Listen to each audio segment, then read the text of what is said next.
Yesterday, FMDQ Securities Exchange Limited announced the introduction of long-term monthly naira-settled OTC FX futures contracts for up to 5 years, and this takes effect from February 13. So what is the implication of this?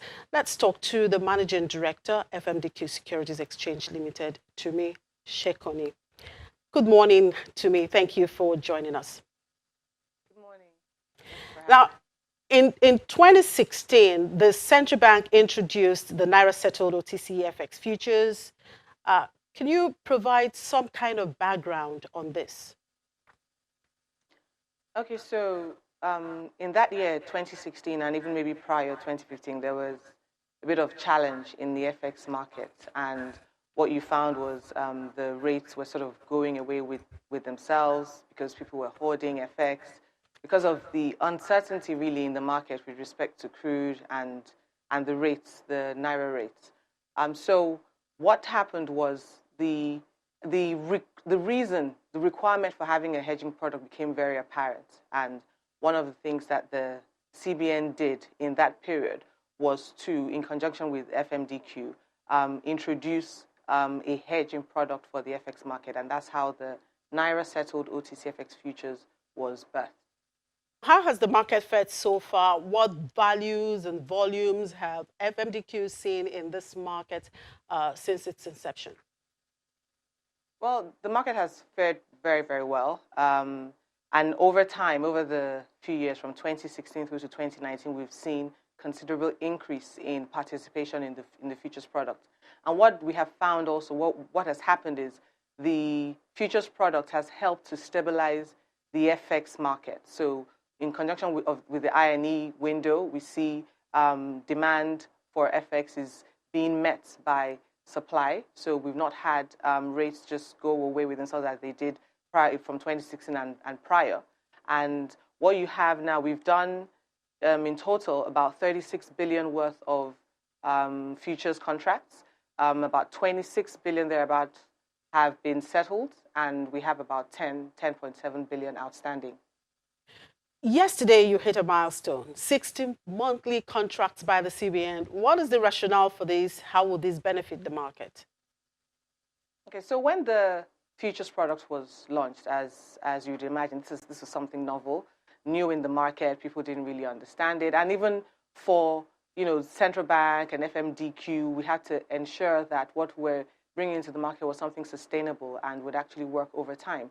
Now, with every product, obviously, there's constant market engagement to find out how the product is faring, find out what the investors need, the market participants need. And in the course of these engagements, it was apparent that there was a gap with respect to hedging FX exposures. And what you find, you had a lot of investors who wanted to do more in the Nigerian market. And the maximum term, if you will, that they would have been hedged at was 12 months, and then recently the 13th month contract was introduced. So you had a maximum of 13 months in terms of hedging. But then you have investors who want to spend 3 years in Nigeria, want to inflow 3-year money and invest in the economy for that long, but they didn't have a hedge for that.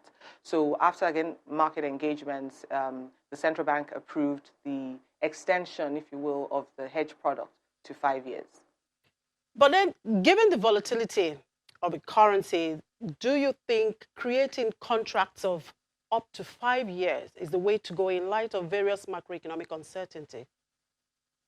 Well, and what a hedge product is meant to do is to manage this volatility. And you would argue that because of this 5-year contract now, as in the extension of the contracts to 5 years, you probably see more calmness in the markets. So because you can plan, if you decide that you're going to invest in the economy, in the Nigerian market for 5 years, you can effectively plan and know what it is your returns of, at the end of the day, with the FX side would be. The FX risk that you're taking is completely minimized or hedged, at least for that period, for that length of time. The risk between the strike price and the spot price upon maturity, is it the FMDQ or the CBN? So it is the market, it is the counterparty. So what a hedge product does is, from the day you do that trade, you know what you're going to get, if you will, the the FX at. So let's say I go into a trade of $1 million at, say, 360 today with a counterparty. It means when the contract matures, say it was a 6-month contract, in 6 months' time, what I'm effectively going to get my $1 million at is 360. So even if on the day of the maturity, the rate is 365, that's to my favor in a way, I would get the 5 naira differential from the counterparty I bought from, which in this case is the central bank. And since the product has been launched since 2016, you know, there's been contract maturities and effective settlement. So where central bank is the one who is going to pay the settlement amount, that has happened seamlessly. And when it's the other way around and the counterparty, the buyer of the futures, is to pay the settlement amount to central bank, that has been happening. With obviously the help of the, with the clearing institution, that's FMDQ Clear Limited, performing the clearing and settlement function for the product. So how confident are you that with the extension of these contracts, more FDIs can be attracted into the country in the near to medium term? Again, this extension was introduced from market engagement. So this is essentially what the market wants. And the CBN has provided what the market has been asking for. Will the 1 to 60 months contract still be traded on FMDQ? Absolutely, yes. And the clearing and settlement, as I said, would be performed by FMDQ Clear Limited, as has been done from the inception of the product. And how can interested investors access the naira-settled OTC FX Futures contract? So anyone interested in participating in it would have to go to one of the banks, one of the authorized dealers, and they essentially will be the futures bank that are the counterparty to the trade with the central bank. Now, finally, just before I let you go, talk to us about FMDQ's derivatives market project. When can we expect more products in the market? So following the establishment, again, of the futures product in 2016, like I said, it was apparent that we needed more hedging products in the market. And FMDQ performed a feasibility study that period to look at what was lacking in the market. And over the last couple of years, or a year and two, we've been putting things in place to launch our first derivative product, or I would say second now, once you talk about, as in once you put into consideration the OTC FX futures. So what we've done is we've had consistent market engagements, market awareness, and we're at the stage where we're developing the right system, the market rules, and all that's required to hopefully launch.